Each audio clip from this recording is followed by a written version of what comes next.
Shri Venkateswara gold తాకట్టులో ఉన్న మీ బంగారాన్ని విడిపించి కొనబడును.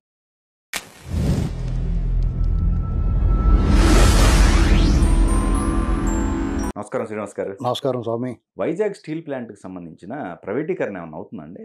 అంటే రాష్ట్రంలో రాజకీయ వాతావరణం ఎంత దుర్మార్గంగా ఉందంటే రాజకీయ పార్టీలు వాళ్ళ విధానాలు వాళ్ళ కార్యక్రమాల ద్వారా అధికార పక్షాన్ని ప్రతిపక్షం ఎప్పుడు కూడా నిలదీయచ్చు, విమర్శించవచ్చు, నిర్మాణాత్మకమైన విమర్శలు చేయాలి.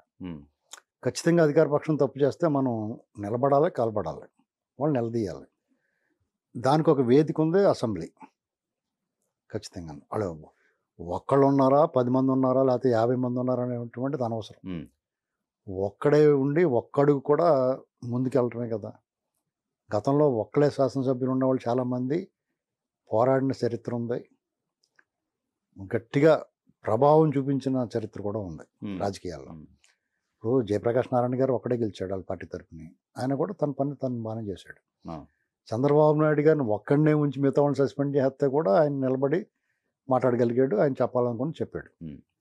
అవతల ఎలా తీసుకున్నారో, ఈయన విక్రించారా లేకపోతే ఈయన కించపరిచారా అనేటువంటి పక్కన పెట్టిన దాని ఫలితం వాళ్ళు అనిపించారు. ఆ రోజులో చంద్రబాబు నాయుడు గారు వాళ్ళని జాలిగా చూశాడు. వాళ్ళు విక్రిస్తున్నాం, మీ భవిష్యత్తు ఎలా ఉంటుందో, వాళ్ళ భవిష్యత్తు ఎలా ఉంటుందో ఆయన ఊహించాడు. రాజకీయంగా అనుభవం ఉంది కాబట్టి ఏమైనా వాళ్ళ సమస్యని వాళ్ళు చెప్పాలనుకున్నది వాళ్ళు చెప్పారు. అదే పని ఇప్పుడు వైసీపీ వైజాగ్ స్టీల్ ప్లాంట్ అయినా లేకపోతే మెడికల్ కాలేజీ ప్రైవేట్ పరం గురించి వాళ్ళు ఆ రెండు వాటి మీద ఎక్కువ మాట్లాడుతున్నారు. బట్ ఇది దీనికి సంబంధించి ఆల్రెడీ క్లియర్ కట్గా చెప్తున్నప్పటికి కూడా వైజాగ్ స్టీల్ ప్లాంట్ విషయంలో వైసీపీ వాదన ఎలా ఉందంటే, లేదా వైజాగ్ స్టీల్ ప్లాంట్ ప్రైవేటీకరణ చేస్తున్నారు అనేటువంటి ప్రచారం చేసి వాళ్ళు వాదన ఎలా ఉందంటే, వాళ్ళు గాల్లో అవతల ప్రత్యర్థి లేకుండా గాల్లో యుద్ధం చేసినట్టు ఉందండి. కారణం ఏంటంటే 2024 ఎన్నికలకు ముందు వరకు వైజాగ్ స్టీల్ ప్లాంట్ పరిస్థితి అయోమయం. ఖచ్చితంగా ఏం జరుగుద్ది, ఇంచుమించుగా పోసుకోవాళ్ళు చేతులకు వెళ్ళిపోయిందేమో, తిరునాళ్ళలో ఖర్జూరం పొట్టంలాగానే అనిపించింది. దానికి మొత్తాసుగానే వీళ్ళ వ్యవహారం ఉండేది. స్టీల్ ప్లాంట్ ఉద్యోగులు నిరాహార దీక్షలు కంటిన్యూగా చేశారు, నిరసన కార్యక్రమాలు చేపట్టారు. ఎంత సిగ్గులేని వాళ్ళు అంటే విజయసాయి రెడ్డి వాళ్ళని అక్కడికి వచ్చి నిరసనకి మద్దతు పలికి రెండో పక్క నుంచి ఇది అమ్మేత్తానికి సిద్ధం చేశారు. ఆల్రెడీ గంగవరం పోర్ట్ ఇచ్చేశారు. వీళ్ళు స్టీల్ ప్లాంట్ని ఎలా పువ్వుల్లో పెట్టి ఇచ్చేస్తారనుకోవడానికి అందరికీ అనుమానం, భయం, ఆందోళన కలగడానికి కారణం ఏంటంటే గంగవరం పోర్ట్ తీసుకుపోయి అదాని గారు ఇచ్చేశారు. యాక్చువల్గా 2 ఏళ్ళు అయితే ప్రభుత్వానికి పరమైపోద్ది, 1000 కోట్లు వేస్తుంది, 800 కోట్లు ఇచ్చాడు. అది చూసిన తర్వాత ఖచ్చితంగా అందరికీ ఆందోళన కలిగి కేంద్ర ప్రభుత్వం ఒక పాలసీ తీసుకున్నారు. ప్రత్యేకించి స్టీల్ ప్లాంట్ని అమ్మేద్దామని కాదండి, దేశంలో ఉన్న ప్రభుత్వ రంగ సంస్థలని వాళ్ళు ఎందుకంటే చాలా చోట్ల నిజంగానే వైట్ ఎలిఫెంట్ల కిందే ఉన్నాయి. స్టీల్ ప్లాంట్ బాగా పనిచేస్తుంది, కానీ ఇందులో కార్మికులందరూ కూడా నిజంగానే బాగా పనిచేస్తారు. వాళ్ళేమో మనం తప్పట్టాల్సిన అవసరం లేదు. ఇక్కడ చంద్రబాబు నాయుడు గారు మాట్లాడింది దాన్ని కూడా వద్దామండి. ఇప్పుడు మిగతా ప్రభుత్వ రంగ సంస్థలు వేరు, వైజాగ్ స్టీల్ ప్లాంట్ వేరు. కానీ వాళ్ళు కేంద్రంలో ఉన్న ఆలోచన ఎలా ఉంటుందంటే, ప్రభుత్వ రంగ సంస్థలు ఏదైతే లాభసాటిగా లేదో, ఏదైతే బరువు భారంగా ఉన్నాయో వాటిని వదిలించుకుందామని చూస్తున్నారు. అందులో దీన్ని కూడా పెట్టి మొత్తం మీద వాళ్ళు ఒక ఇచ్చేశారు. ఇచ్చేసినప్పుడు ఏం చేస్తారు, ఒక అమ్మకానికి ఉన్నాయి సరుకులు అనగానే మీరు ఏం చేస్తారు, కొంచెం మేలు రకం సరుకు కోసం ఎగబడతారు కదా. అలాగే ఈ స్టీల్ ప్లాంట్ మీద దృష్టి పెట్టారు చాలామంది. ఆ దృష్టి పెట్టిన వాళ్ళకి కొంచెం కేంద్ర రాష్ట్ర ప్రభుత్వాలు దేశంలోనే కొంచెం పలుకుబడి బాగా ఉంది కాబట్టి వాళ్ళు లాగేస్తారేమో అనేటువంటి అనుమానాలు ఉన్నాయి. అది జరిగేది కూడా. మొన్న కనుక జగన్మోహన్ రెడ్డి ఓడిపోకపోతే డెఫినెట్గా జరిగేది. అది వాళ్ళు వద్దన్నా కానీ బలవంతంగా చెప్పించేసుకోండి. ఇక్కడ వీళ్ళందరికీ స్టీల్ ప్లాంట్ మీద ప్రేమ కాదండి, దాని వెనకాల ఉన్న భూముల మీద ప్రేమ. మీకు ఎల్వి సుబ్రహ్మణ్యం గారు జగన్మోహన్ రెడ్డి గారి ఉద్దేశాన్ని క్లియర్గా చెప్పాడు. స్టీల్ ప్లాంట్ అమ్మి దుబ్బేసి స్క్రాప్కే లేకపోతే దేనికో దానికి ఇచ్చేసి దాని వరకుని ఆ భూమిలో రాజధాని పెట్టేద్దాం అనుకున్నాడు. ఓపెన్గా చెప్పాడు కదా ఆయన. వాళ్ళ ఇంటెన్షన్ అర్థమైపోయింది కదా. ఇంక దాని గురించి వాళ్ళు మాట్లాడే హక్కు లేదు వాళ్ళకి. ఫస్ట్ వైసీపీకి అందుకు వాళ్ళు ఏం చేస్తారు, వాళ్ళకి మాట్లాడడానికి హక్కు లేదు కాబట్టి వాళ్ళు పీలస్వరం వినిపిస్తారు. సన్నాయిలో చిన్నగా పీలస్వరం ఒకటి ఉంటుంది కదా, నాదస్వరంలో పీలస్వరం ఒకటి ఉంటుంది కదా, అది వినిపిస్తూ ఉంటారు. మిగతా వాళ్ళేమో కొంచెం దగ్గరగా డ్రమ్టిక్లు, దానికి సంబంధించి వీళ్ళందరూ మాట్లాడేవాళ్ళు అంతా. ఇప్పుడు మాట్లాడేవాళ్ళు ఏదో రకం బురద చల్లాలి. ఇక్కడ కూటమి ప్రభుత్వం అధికారంలో రాగానే కుమారస్వామి గారు కేంద్ర మంత్రి ఉక్కు శాఖకు సంబంధించి అయినా క్లియర్గా స్పష్టంగా క్రిస్టాల్లీ క్లియర్ చెప్పాడు. దీన్ని ప్రైవేట్ పరం చేయట్లేదు. వెంటనే అది రాత్రి ఆయన కేంద్ర ప్రభుత్వంలో ఉన్నాం, మంత్రివర్గ సమావేశం అవ్వకుండా నేనే ప్రకటించకూడదన్నాడు ఆయన. అయినా సరే చెప్పి రాత్రి 2 గంటలకు ఆమోదం చేసి పొద్దున్నే ట్వీట్ రాత్రి 2 పెట్టారు ట్వీట్. అది చేయట్లేదని చూసుకోండి, కావాల్సి మీరు వెరిఫై చేసుకోండి. ప్రైవేటైజేషన్ చేయట్లేదని రాత్రి 2 గంటలకు ట్వీట్ పెట్టారు. ఓకే, అంటే రాత్రి చర్చ జరిపించి సమావేశం మంత్రివర్గం ఆమోదం చేయించుకున్నారు. మరి ఎంత క్లియర్గా మీకు నిజాలు ఎందుకు మాట్లాడతాడు ఎవడన్నా? ఎవరికైనా అబద్ధం అమ్మేస్తున్నారు బాబోయ్, పడిపోతుంది, మీద పడిపోతుంది. ఇప్పుడు ప్రతి ఓడు కూడా ఏదో స్కైలాబ్ మీద పడిపోతుంది, మొత్తం అంతా పోతున్నాం అంటే ఆస్తులు అమ్మేసుకుని నమ్మలేదు జనం. ఆ బలహీనతనే వీళ్ళకి ఆయుధం, బలం. వీళ్ళ వాదనకి బలం చేకూర్చేది ఏంటంటే జనాల యొక్క బలహీనత. గబక్కనే ఏది చెప్పినా నమ్ముతారండి, కొంత క్రెడిబిలిటీ సంపాదించుకుంటారు ఏదో రకంగా. ఏదో కొన్ని మాటలు మాట్లాడి ప్రజలకి కొన్ని నచ్చి కొన్ని నచ్చని. ఇప్పుడు సమాజంలో అందరినీ మెప్పించాలంటే ఎవరితరం కాదండి, రకరకాలుగా ఉన్నది సమాజం. అందులో కొన్ని వర్గాలను, మెజారిటీ వర్గాలు మెప్పించేలా కొన్ని మాటలు మాట్లాడితే వాళ్ళకి ఒక ఫాలోయింగ్ వస్తుంది, వాళ్ళకి ఒక విశ్వసనీయత అనేటువంటిది ఏర్పడుతుంది ఆటోమేటిక్ బై డిఫాల్ట్. దాన్ని వాళ్ళు దీనికి వాడుతూ ఉంటారు పారితోషికం తీసుకుని. ఇది స్టీల్ ప్లాంట్ మీద ఇంత అల్లరి చేస్తున్నారంటే వాళ్ళు ఇంకా అంత స్పష్టంగా 11,000-12,000 కోట్లు దాన్ని శాంక్షన్ చేయించారు. దాన్ని కూడా వాళ్ళు ఏమంటారు, 12,000 కోట్లు ప్రజాధనాన్ని దాని మీద ఇన్వెస్ట్ చేసి దాన్ని బాగా రెడీ చేసి అప్పుడు అమ్మేస్తానికి చూస్తున్నారంటారు.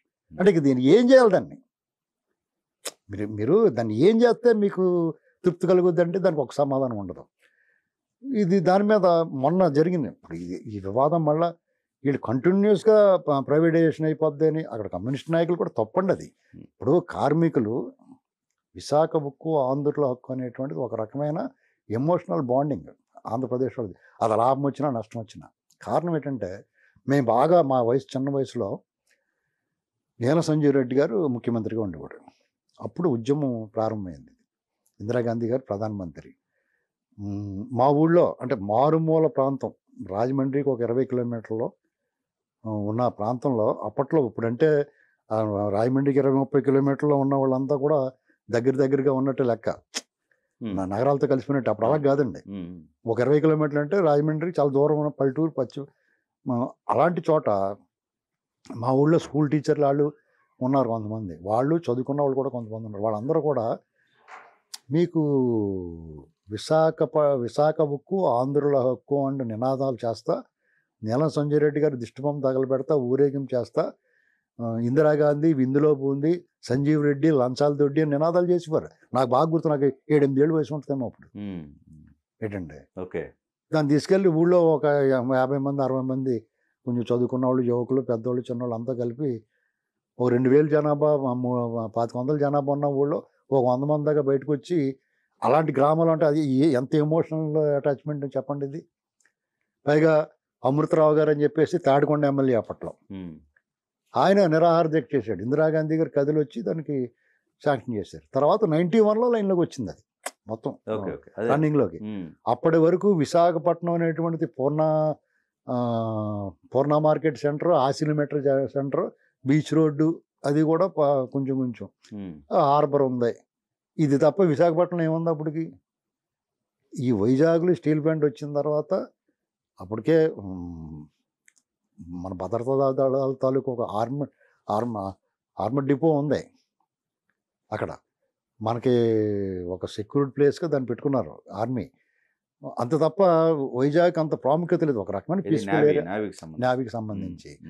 ఇలాగా ఒకసారి స్టీల్ ప్లాంట్ వచ్చేటికి ఎన్ని వేల లక్షల మంది అక్కడ పనికొచ్చారు. రకరకాలుగా ఇంచుమించు 15 ఏళ్ల పాటు సాగిన దాని నిర్మాణం, అనేక మంది ఉపాధి లభించడం, అనేక మంది ఇతర ప్రాంతాల నుంచి వచ్చి అక్కడ సెటిల్ అవ్వటం, అది వైజాగ్ కూడా అది ఉపయోగపడింది. దానికి వైజాగ్ అనేటువంటిది ఉపయోగపడింది అక్కడ సముద్రం ఒడ్డున హార్బర్ పోర్ట్ దగ్గర ఉండటం వల్ల. ఇలాంటి పరిస్థితుల్లో దాన్ని ఇప్పుడు మన రాష్ట్రానికి ప్రైడ్గా ఉండి చంద్రబాబు నాయుడు గారు అట్లా ఎట్టి పరిస్థితులు ఎవరు. అంతకుముందు కూడా వాజ్పేయి గారి గవర్నమెంట్లో కూడా 2,500 కోట్లు తెప్పించి దాన్ని ప్రైవేట్ పరం కాకుండా దానికి నిలబెట్టడానికి వీళ్ళు అనేది ఏంటంటే క్యాప్టివ్ మైన్స్ ఇవ్వలేదు. అది పాలసీ డెసిషన్.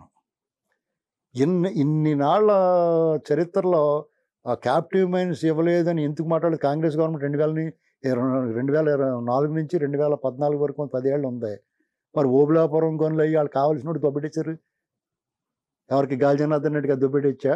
అప్పుడు ఈ నోళ్ళన్నీ ఏమైనా మూతపడిపోయినాయా? మరి వాళ్ళతో కూడా పొత్తులో ఉండి కమ్యూనిస్టులు మరి రాజశేఖర రెడ్డితో పాటు పొత్తులో ఉండి గెలిపించారు కదా అతన్ని. మీరు అర్జెంటుగా ముందు అది నాకు గాలి జనార్దన్ రెడ్డి ఆడేవాడికి ఇవ్వటం ముందు వైజాగ్ ఇవ్వండి అని చెప్పాలి కదా. అతను కృష్ణపట్నం పోర్టు ద్వారా చైనాకి ఎక్స్పోర్ట్ చేసుకుంటాడు ఐరన్ ఓరు. మరి ఇక్కడికే ఇవ్వాలని చెప్పాలి కదా. వీళ్ళకి ఏంటంటే మీకు ఒకటి చెప్తున్నానండి, అప్పుడు కాంగ్రెస్ గవర్నమెంట్ ఉన్నా తర్వాత వైసీపీ గవర్నమెంట్ ఉన్నా ఈ రాయలసీమ హక్కుల సంఘాలు లేకపోతే ఈ బ్యాచ్లన్నీ కూడా నోటికి ప్లాస్టర్ వేసుకుని తుమ్మజిగిరి అంటించేసుకుంటాయి.